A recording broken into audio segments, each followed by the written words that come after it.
आपदा में भी प्रदेश कांग्रेस सरकार ने लोगों पर कुछ रहम नहीं किया। प्रदेश में सुख का नया दौर बैठ बढ़ाकर शुरू किया गया है। केंद्रीय मंत्री अनुराग ठाकुर ने हमीरपुर संसदीय क्षेत्र के आपदा प्रभावित क्षेत्रों के दौरे के दौरान सुजानपुर के सचूही में मीडिया कर्मियों से रूबरू होते हुए ये बात कही है। वह धर्मपुर विधानसभा क्षेत्र में आपदा प्रभावित इलाकों का दौरा कर यहां पर पहुंचे थे। यहां पर उन्होंने सुजानपुर विधानसभा क्षेत्र में आपदा प्रभावित लोगों से मुलाकात कर उनका हालचाल जाना। हिमाचल कांग्रेस सरकार के पेट्रोलियम पदार्थों में वैट बढ़ोतरी पर केंद्रीय मंत्री अनुराग ठाकुर ने कहा कि प्रदेश सरकार का यह गलत निर्णय है। कांग्रेस सरकार को यह निर्णय वापस लेना चाहिए। आपदा के समय में जनता के ऊपर पहले से ही बोझ है।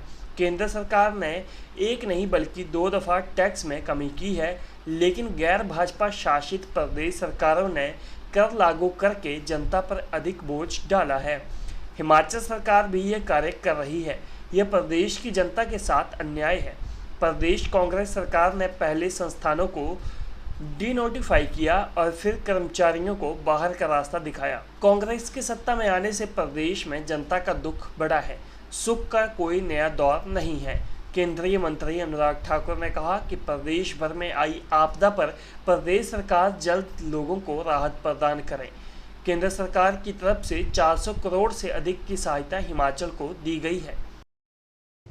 बाढ़ के कारण काफ़ी नुकसान हिमाचल प्रदेश में हुआ है और धर्मपुर विधानसभा क्षेत्र में भी, जिला मंडी में जिस तरह से मैंने देखा, बहुत सारे स्थानों पर जहां कई वर्षों तक कभी पानी स्तर तक नहीं आया था, वहां तक आया भी और कई लोगों के मकानों को, दुकानों को, रास्तों को नुकसान हुआ है। और जहां एक और हमारा निवेदन है राज्य की सरकार से कि जल्द सहायता राशि उन लोगों को दें जिन लोगों के घरों का नुकसान हुआ है या जिनके घरों को खतरा बना हुआ है।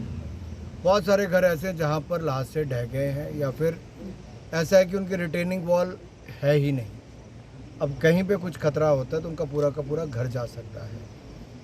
ITI जिस तरह से धर्मपुर में बन रहा था तो उसमें भी पूरा रिटेनिंग वॉल ही निकल गई है, नीचे घरों को खतरा खड़ा हुआ है। दूसरा, केंद्र सरकार की ओर से अब तक लगभग 400 करोड़ रुपए से ज़्यादा की सहायता हिमाचल प्रदेश की मोदी सरकार ने की है। इसके अलावा 13 बटालियनें NDRF की लगातार यहाँ पे काम कर रही थी। इंडियन एयरफोर्स के 2 हेलीकॉप्टर राज्य में लोगों की जान बचाने के लिए लगातार प्रयासरत हैं। जितनी मदद केंद्र सरकार की ओर से चाहिए थी, नेशनल फॉरेंसिक साइंस यूनिवर्सिटी के लोगों के माध्यम से वो भी यहाँ पर आए हैं। जो मांगा वो देने का कार्य किया है। हम चाहते हैं कि राज्य की सरकार भी तेज़ गति के साथ लोगों के जो सड़कों का नुकसान हुआ उसको जल्द से जल्द ठीक करवाए और जिनके घरों का नुकसान हुआ उनको जल्द से जल्द सहायता राशि दे, क्योंकि केंद्र की ओर से पैसा हमने भेजा है।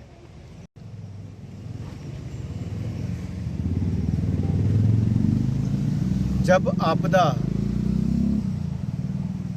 एक तरफ से आप देखें मौसम खराबी के कारण जो आपदा पूरे प्रदेश में आई, तो उस पर भी सरकार ने कुछ रहम नहीं किया। ये सुख का नया दौर वैट बढ़ाकर है कि जनता के ऊपर पहले ही बोझ था।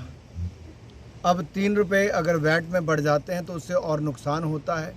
ये केवल पेट्रोल और डीजल के दाम नहीं बढ़ते, इससे पूरे महंगाई को बढ़ावा मिलता है। ये राज्य की सरकार के द्वारा उठाया गया एक गलत कदम है जिसको शीघ्र वापस लेना चाहिए।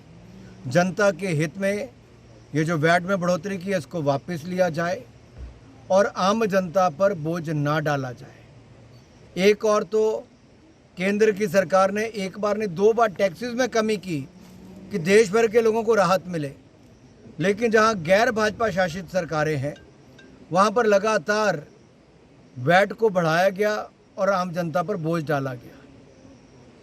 अगर आप होलसेल प्राइस इंडेक्स देखेंगे WPI, अगर आज तक का सबसे कम रहा तो आजकल चल रहा है। ये केंद्र की सरकार के प्रयासों के कारण हुआ। लेकिन कुछ राज्य ऐसे हैं जहां पर वैट को बढ़ाकर, लोकल टैक्सेस को बढ़ाकर आम जनता पर बोझ डाला जाता है। उनमें से एक हिमाचल प्रदेश है, जो जनता के साथ हो रहा है वो अन्याय है।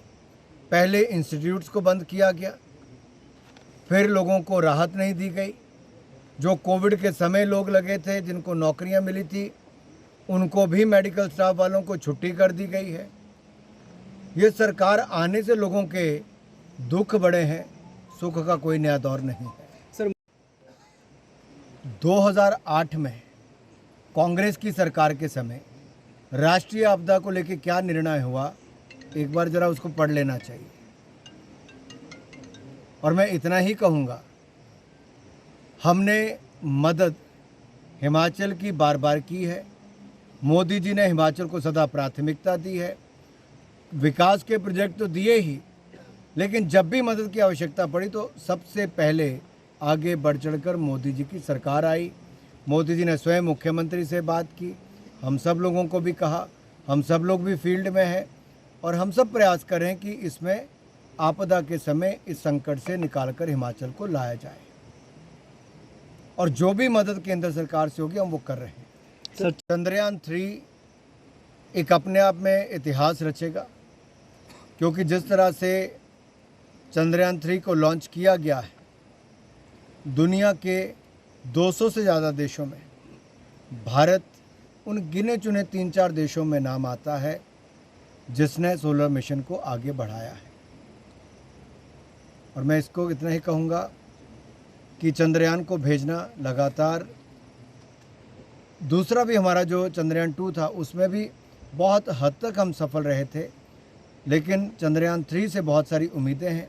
40 दिन का और इंतज़ार रहेगा, लेकिन मुझे पूर्ण विश्वास है हमारे साइंटिस्ट ने जो पूरी दुनिया भर में भारत का नाम रोशन किया है, हमें उस पर गर्व होना चाहिए। इससे युवाओं को भी बहुत प्रेरणा मिलती है कि चंद्रयान 3 जाने के बाद ये जो प्रयास है हमारे, इससे साइंस और टेक्नोलॉजी इन दोनों को बहुत बल मिलेगा।